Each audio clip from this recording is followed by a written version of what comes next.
She was just a college girl looking for a cheap room. Or so he thought.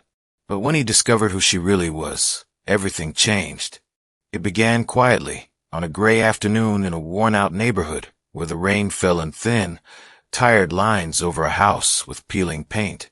Inside lived a man doing everything he could to give his little girl a better life. Daniel Reed, 32, single father, mechanic by day and delivery driver by night. Every dollar he earned was stretched to keep the lights on and to keep his 7-year-old daughter, Lily, smiling. Her laughter was the only thing that kept his weary heart alive. That day, Daniel stood outside hammering a small wooden stake into the muddy ground, posting yet another room for rent sign. He never imagined that this simple act would change everything. Minutes later, a sleek black car slowed to a stop by the curb. The door opened, and out stepped a young woman wearing a drenched gray hoodie, clutching a single backpack.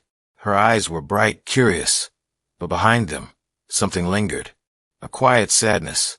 "Hi," she said softly. "I saw your ad. I need a room for a few months. I can pay in advance if you'd like."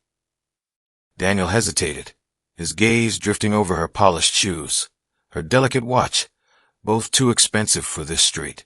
"This isn't much," he warned. "Just a small room. No fancy stuff." "I'm not looking for fancy," she said, smiling faintly. "I'm looking for quiet." And just like that, she moved in. Her name was Emma. She said she studied literature at the local university. She didn't talk much about her past, and Daniel didn't ask. Life slowly found rhythm again. Daniel's long shifts, Lily's drawings taped to the fridge, Emma often by the window at night, reading quietly, her face lit by the faint glow of street lamps. One evening, Daniel came home exhausted and stopped in the doorway. Emma was sitting at the kitchen table, helping Lily with her homework. Laughter filled the room, a sound so pure that Daniel had to close his eyes for a second, afraid it might fade if he breathed too loud. For the first time in years, that little house felt like a home again. But there were things about Emma that didn't add up. Late-night phone calls she'd quickly silence. An ID card that didn't look like any college-issued one. Moments when her eyes drifted somewhere far away, as if haunted by a world she'd run from.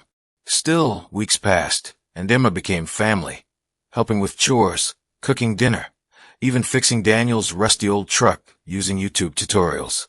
She seemed happy, but sometimes, in quiet moments, her smile would falter, like she was carrying a story too heavy for her heart. Then came the night everything fell apart. Daniel's workshop was robbed, his tools gone, every wrench, every machine he'd saved years for stolen. He sat on the porch that night, the world heavy on his shoulders. Lily slept inside. The coffee in his hands had gone cold. Emma stepped out quietly and sat beside him. "You'll find a way," she said softly. "I don't think I can this time," he whispered. "Without my tools, I'm done. I can't even pay rent next month." Emma looked at him for a long time, her eyes glistening with something between worry and love. "What if I helped you?" He shook his head. "Emma, you already pay rent on time. I can't take more from you." She bit her lip as if holding back words, then stood silently and went to her room. The next morning, Daniel found an envelope on the kitchen table. A note on top read, "Don't give up on your dreams." Inside were checks, enough to replace every tool he'd lost. Daniel's heart sank. Gratitude, confusion, anger, all tangled inside him. He drove straight to her university, but when he got there, they told him she hadn't attended classes in weeks. That evening, a familiar black car pulled into his driveway. A man in a dark suit stepped out. "Mr. Reed," he said calmly, "I'm looking for Emma Sinclair." Daniel froze. "Sinclair?" "Yes, Emma Sinclair, daughter of Richard Sinclair, the billionaire, the man who practically owned half the city." Everything went still. That night, when Emma returned, Daniel was waiting at the kitchen table. She looked different now, tired, fragile, as if her secret had finally caught up to her. "You're a Sinclair," he said quietly. Tears welled in her eyes. She nodded. "I'm sorry, Daniel. I didn't want anyone to know. My father controls everything, where I live, who I speak to. I just wanted to be normal for once, to live without being treated like money. Daniel's anger dissolved, replaced by something softer. You didn't have to hide. I did, she said, her voice trembling, because when people find out who I am, they stop seeing me. But you and Lily, you treated me like I belonged.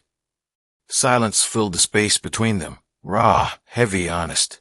She took a shaky breath. The money I left, it wasn't pity. It was gratitude. You showed me what kindness looks like when it costs something. That's priceless. Months passed. Emma left to make peace with her father and finish her studies.